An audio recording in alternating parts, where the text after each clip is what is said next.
Hi, welcome back to the channel.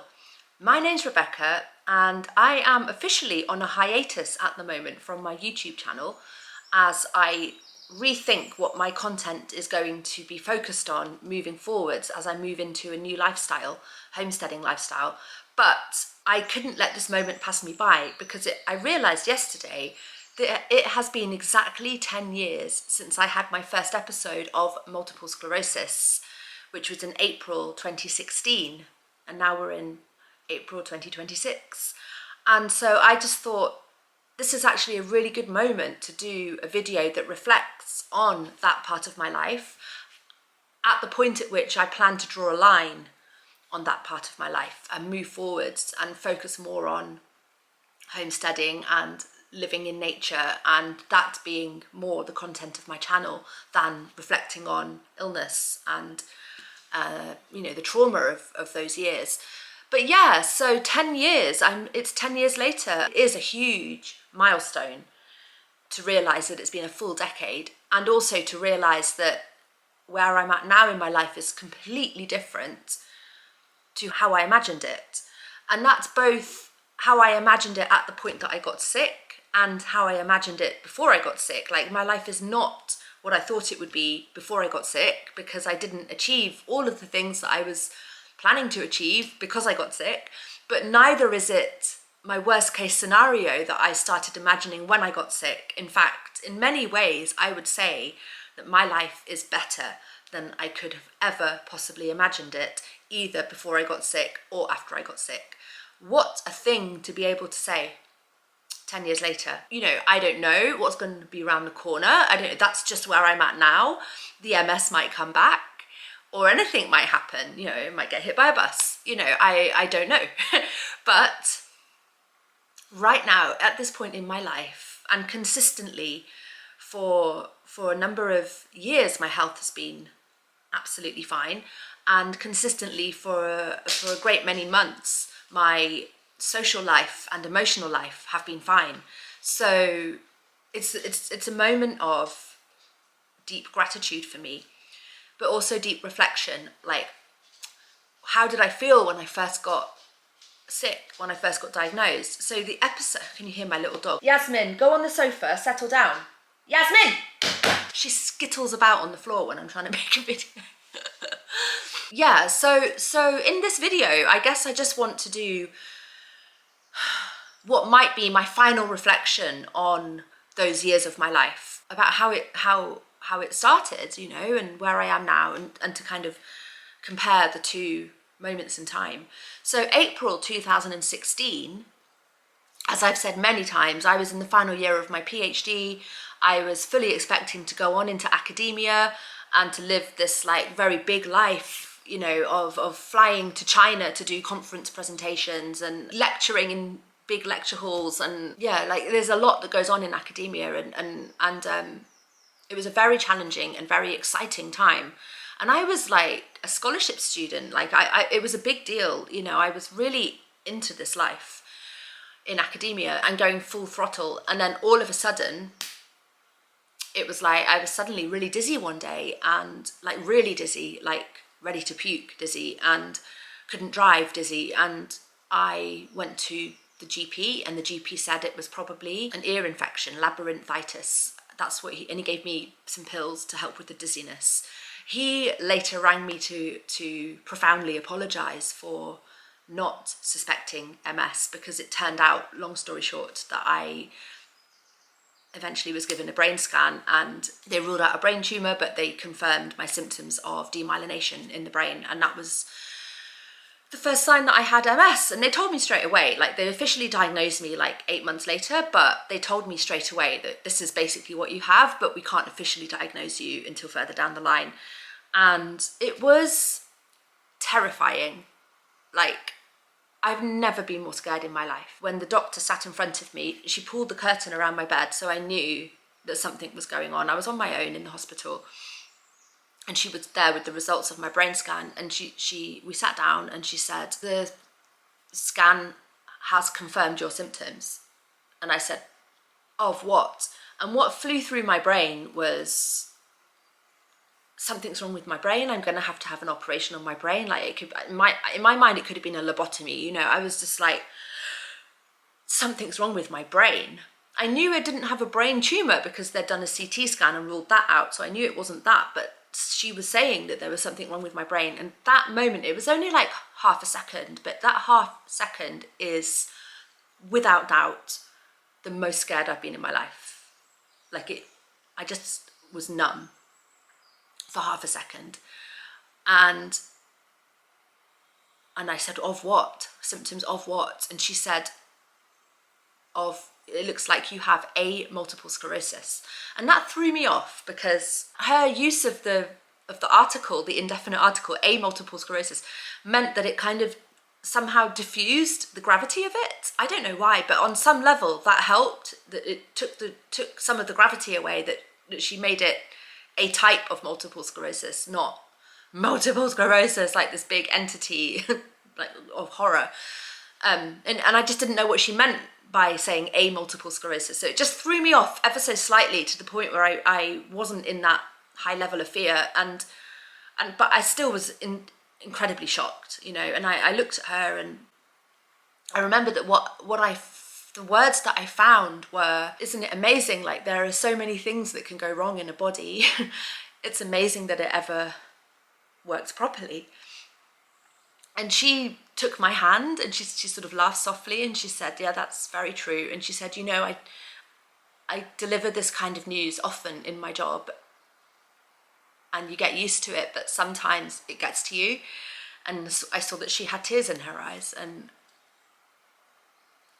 I will never forget that. Like, that was a moment of support and empathy that I experienced in that moment, that it also helped me. So that doctor was amazing. Like, I will never forget that doctor. Yeah, so that was April 2016, and they discharged me from hospital. I went back home.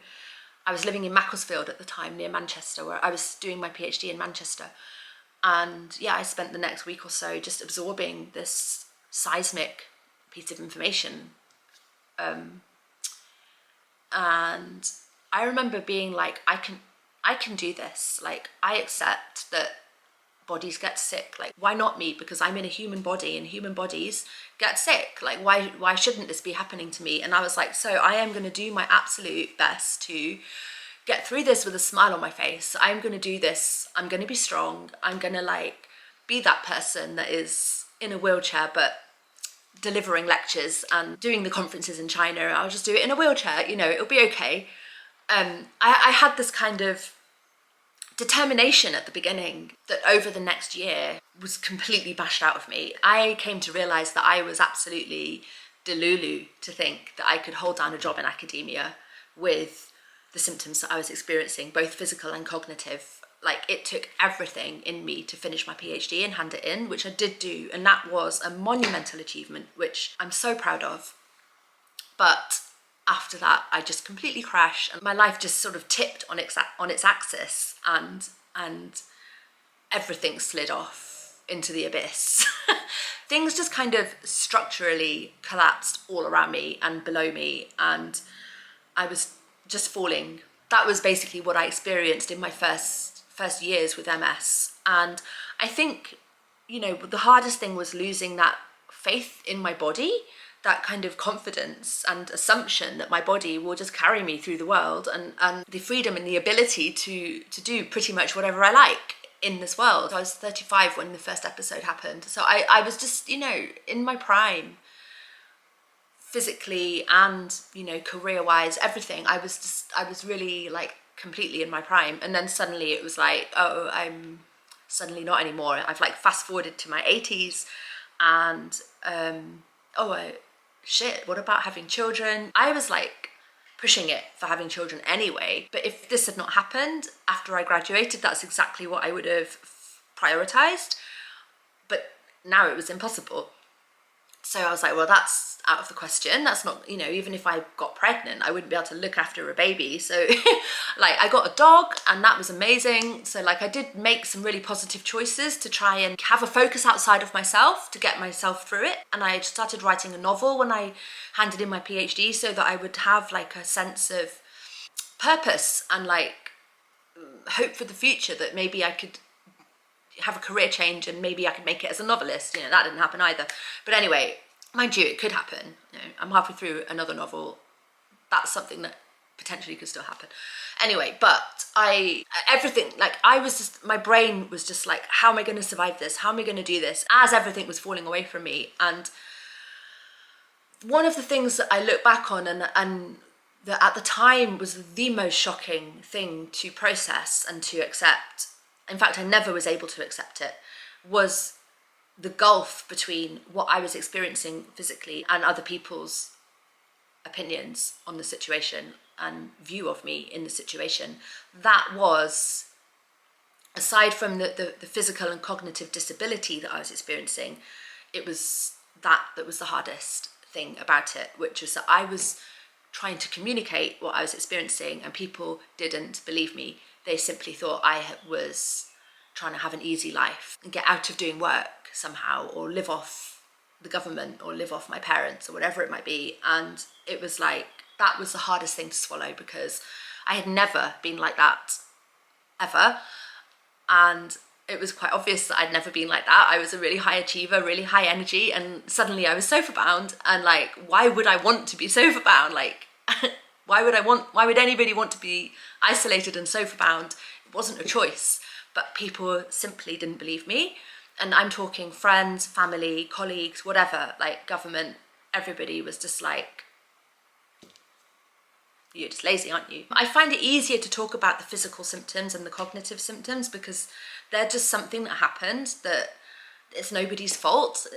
It wasn't a mistake that I made or an injustice that was dealt. No, it's just physical symptoms. Like, to me, that's not triggering. I can talk about that. What I find it very hard to talk about when I look back to the beginning of all of this was the lack of support that I received. And so that would be, in this video, my main message, that if you know anybody that is going through a chronic illness of whatever kind, or an injury or whatever, like, be kind, be supportive, be there, show up in whatever small way you can, because they need it, especially if they're on their own. They need it more than they need anything else. So that would be my message. Be there for them, let them know that they still count and that their suffering is not going unnoticed and uncared about. Because that, for me, is the thing that I will take to my grave, that at that most helpless, terrifying moment of my life, I was essentially abandoned. So, yes, I still struggle with that. And so I don't want to reflect on it more than this. So where am I at now? 2026. Well, having realised that I basically had no choice but to overcome my multiple sclerosis, if I was to feel like I was a member of this world, I did overcome it. Isn't that amazing? I had no idea that by this point, 2026, I would be living in the most beautiful place in the world. And it actually has been voted the most beautiful place in the world. Picos de Europa, which is the mountain range not too far from where I live, in northern Spain, Asturias, has been voted the most beautiful place in the world. And I can confirm that it really is. Like, I could not be living in a more wonderful place. Landscape, climate, lifestyle, everything about this part of the world is phenomenal. Like, I am so happy here. This is my home now. And yeah, I'm perfectly healthy. I've managed to move away from all the trauma of that time and the subsequent relationships I got myself into out of loneliness and desperation that were parasitic, you might say. And I am free of all of those things. I'm also free of an addiction that I developed, which was for, is it a big deal if I say it? Marijuana, because that is a medicinal substance for people with MS. And so I became a heavy user of it, minus the tobacco. Cut out the tobacco, but I was a heavy smoker of that. And I'm now fully clean, as they say, although I don't like that term because I don't think I was dirty for using it. But I haven't touched that stuff in like over, I mean, maybe coming up to 2 years now. Where are we?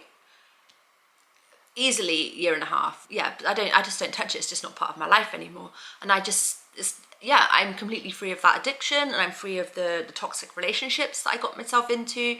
And I am working on building an income and also moving into a homesteading lifestyle where I will reduce my outgoings by living more self-sufficiently, by keeping my own animals and growing my own veg, and also living, you know, with solar panels and therefore not having electricity bills. So how did I get so well? How did I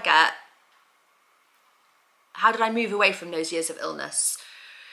I made some huge changes in my life. I moved away from England, from the city, and I moved into nature up a mountain. Initially, I was living on a mountaintop. Now I don't live on that same mountain, but I'm still in the mountains, and I'm still very much in a rural area, and it's amazing. Like, I wouldn't change it for the world.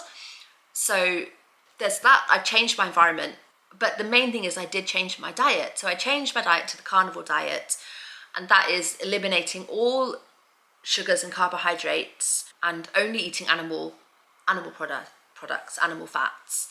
And that revolutionized my health journey. I think I was some way along. I definitely benefited from leaving the city, 100%, and living more clean, you know, not so much pollution, not so much stress, not, you know, the additives that they put in the water supply. And I was drinking spring water, but getting sunshine, being in nature, all of that really did help me. But like, the missing piece of the puzzle was, for me, the carnivore diet. When I switched to the carnivore diet, I experienced a rapid return of strength and energy, and that has remained consistent since. And that is the reason that I've been able to get to a place where I feel like I can move beyond multiple sclerosis and draw a line on that time of my life. That's not to say that it won't ever come back. It might. But if it does, I'll know what to do. And I will also be in a better position to handle it, because it won't be such a shock. I've been through it once already, and I would know what to expect, and I would take it on the chin, you know, as something that has just come back to say hello again. And yeah, so I don't live with the fear of multiple sclerosis. I live every day with the gratitude that I no longer struggle with it. I'm not disabled by it, not physically nor cognitively. And that is such a blessing. And although, as I said, somebody close to me has pointed out that, you know, it's probably best not to keep talking about it and reliving it. What's the point? I agree with that. So this is the last time I want to talk about it, because I do think he's absolutely right. I think that while I can get away with not thinking about it and not talking about it, that's what I'd like to do. And I just want to move forwards now and, you know, take what I've learned, and I've learned so much. I don't think my experience has been more extraordinary than other people's. Like, this kind of thing happens to people all the time. People get sick, people experience loss, they experience trauma. Life is pretty brutal and unforgiving. So my aim with this video is just to be, it's for personal reasons, really, to just be like, look, wow, like, this is where I was and this is where I am now. I'm 10 years older, but I'm living this like in this parallel universe of extreme natural beauty and kind of living closer to the way that one might describe as an ancestral lifestyle. And I'm surrounded by animals, and I love that. I absolutely love that. I love animals and I love being surrounded by them. And I have a cross trainer, and I walk my dogs every day, and I go swimming once a week. I also go to a singing class once a week. So I kind of have all these like physical activities, and then the singing is more like a kind of soulful activity that I am part of this group. And we do like African tribal songs and Sanskrit mantras and like Spanish folk songs and stuff. And they're just joyful, relaxed songs that we sing together with percussion instruments, and it's really cool. So like I'm engaging in activities to keep my body in its best possible shape. I read books to try and reduce my screen time. I haven't been writing for a long time, but that's been because I've been super busy trying to set up my homestead. But doing the right thing for your body and mind and soul is something that you have to keep on top of. And thank goodness I am not being pulled underwater by this horrible neurological condition, and I can just try and keep on top of the demands of a healthy life, the requirements of a healthy life. And that's where I'm at the moment. And I don't know, I have rambled in this video. It's been more for my benefit, I think, than anything else. Like, I just want to draw a line under multiple sclerosis and move forward knowing that life can be good, love can exist, and health is within our grasp. We do not have to be unhealthy. We do not have to live unhealthily. We can choose otherwise. Like, we can't control everything, but we can maximize our chances of being well in body and mind and spirit. And if I was able to do it, you guys out there are able to do it as well. I don't know if this video will have helped anybody in any way, but like, my main message would be, if you know anybody who is sick, be there for them.